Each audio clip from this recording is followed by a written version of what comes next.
sana katika kiwanja cha ndege cha Musoma. Kwa majina anaitwa Frank Wilbard Msofe. Jambo linalojivunia hata nianze kuongoza uwanja huu ni kuwa sehemu ya mradi huu ambao unaendelea, ambao unakitoa kiwanja cha ndege cha Musoma kutoka level ya kawaida na kwenda kwenye level ya juu, kwa maana kwamba kutakuwa kuna miundombinu ya kisasa na huduma zingine ambazo zitakuwa zimeboreshwa zaidi. Kiwanja cha ndege cha Musoma kiko kwenye mradi ambao unaendelea wa ujenzi na uboreshaji wa miundombinu yake, ambao ulianza mwaka 2021, ambapo fedha za mradi huu zinatolewa na serikali ya Jamhuri ya Muungano wa Tanzania chini ya rais wetu mpendwa Daktari Samia Suluhu Hassan, ambapo unahusisha ujenzi na upanuzi wa barabara ya kutua na kuruka ndege, ambapo hapo awali ilikuwa na urefu wa mita 1600 changarawe, lakini baada ya ujenzi utaenda kwenye 1705, kwa maana kwamba utarefushwa, lakini pia utatoka kwenye ile hali ya changarawe na kwenda kwenye hali ya lami.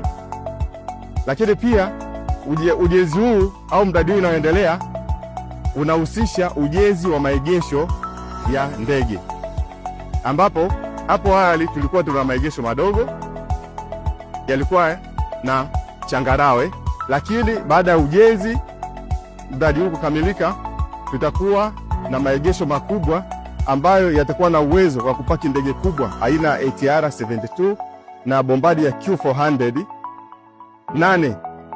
nane kwa wakati mmoja, na hizi ndege ndogo 16 kwa wakati mmoja. Lakini pia mradi huu unahusisha ujenzi wa maegesho madogo ambayo tunaweza tukawatumia wakati wa dharura. Lakini pia mradi huu unahusisha ujenzi wa uzio wa usalama ambao una urefu wa kilomita 5.7 ambao utazunguka eneo lote la kiwanja.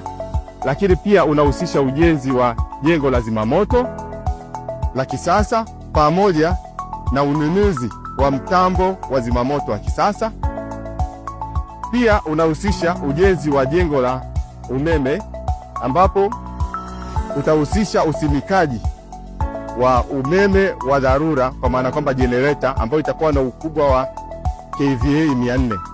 Lakini pia unahusisha usimikaji wa mitambo ya kisasa ya hali ya hewa, usimikaji wa mitambo ya kuongozea ndege, barabara za maungio ya maegesho ya ndege na barabara za kutua kwenye ndege mbili, ujenzi wa mitaro ya wazi na mitaro inayopita chini ya ardhi kwa ajili ya kuwezesha maji kwenda kwenye mkondo sahihi na kutoleta athari kwenye miundombinu wa kiwanja. Mradi huu unahusisha ujenzi wa ofisi za mhandisi mshauri ambazo zimekamilika, ambao baadaye zitatumika kwa matumizi ya kiwanja.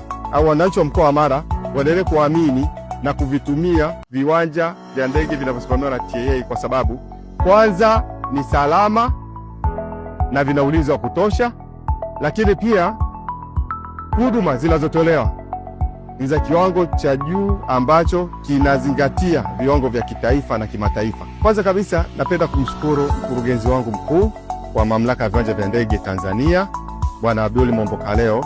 Lakini pili, namshukuru Mheshimiwa Waziri wa Uchukuzi, Mheshimiwa Profesa Makame Mnyambarawa.